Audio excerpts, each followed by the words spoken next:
If you go back to 2008, it's pretty much on a straight line.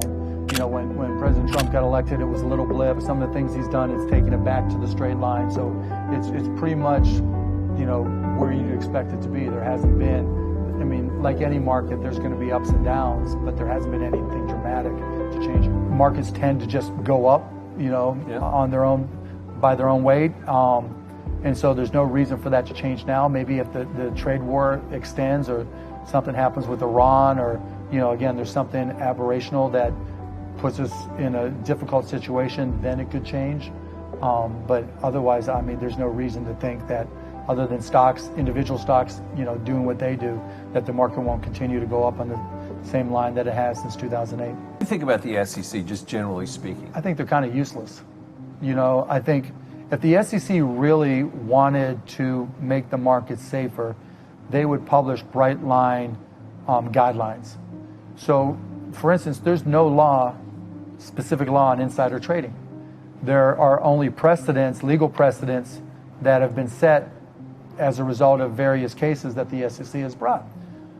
Well, if you run a public company, that's okay because you probably have a general counsel who's training you in doing it, on what you should and shouldn't do.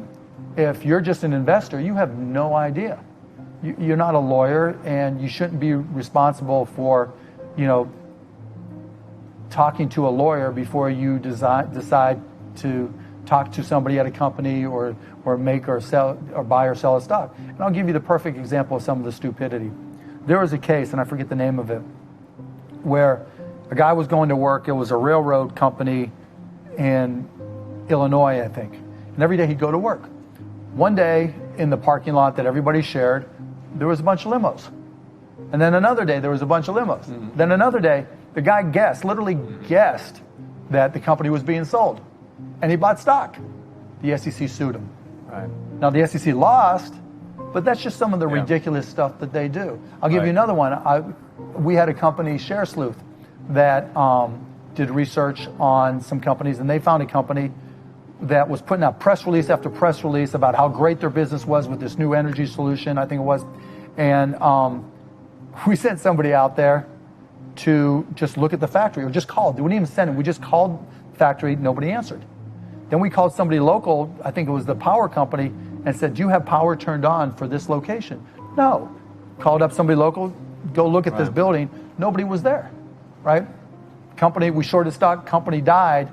The SEC did nothing. Didn't care. Yeah, so what's the difference, right? I love AOC, right? I don't always agree with her, but I think she's learned the lesson of social media, where you get long and you get loud and you get people's attention, and then you deal with substance after that. But what do you think when she says that the idea that we have billionaires in our society is immoral? I mean, it makes for great headline porn. I mean, she started a business. Bernie Sanders has a book business.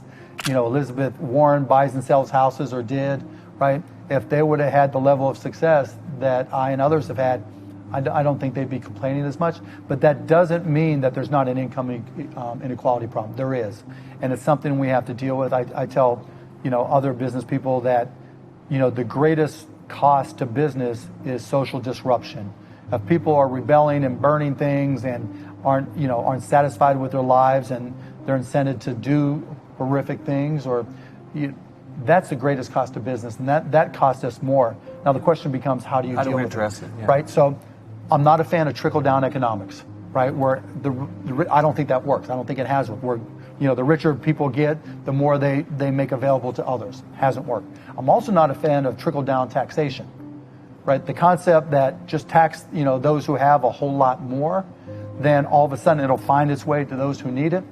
Doesn't work, hasn't worked, won't work. It's not that taking more money. I'm okay with paying more taxes. I don't have a problem with that.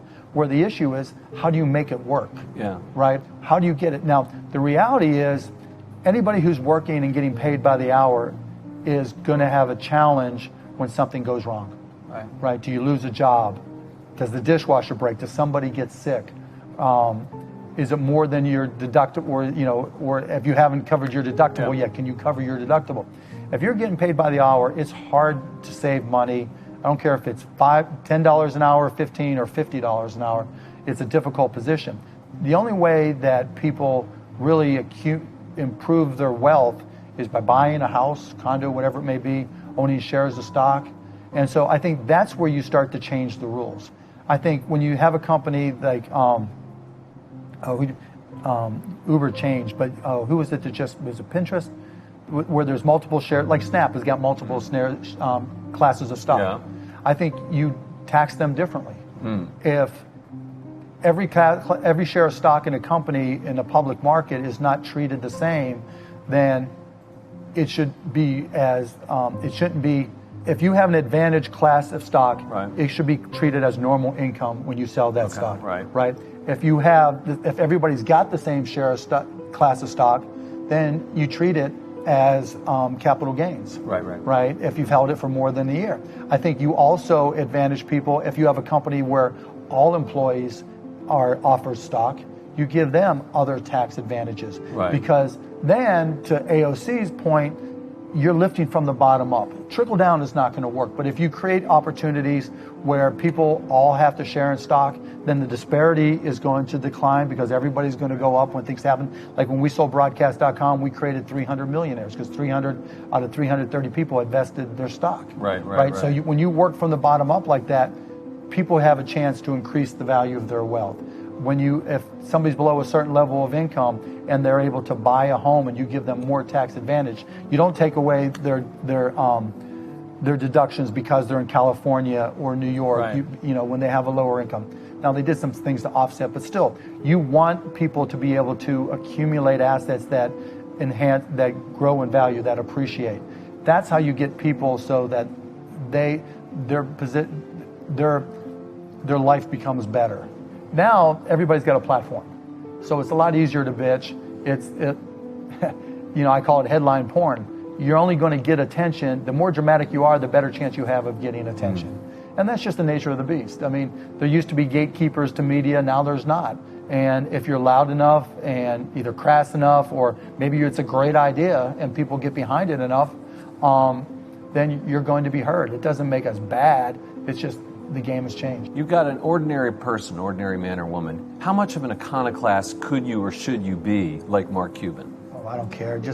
You should just be yourself, right? I mean, I take pride in the fact that I didn't give a shit what anybody thought or said. I was just going to be myself, and I'm my dad's son, I'm my mom's son, I'm my brother's brother. I'm Alexis, Alyssa, and Jake's father, Tiffany's husband. I just try to do the best like everybody else. I mean, I've been blessed.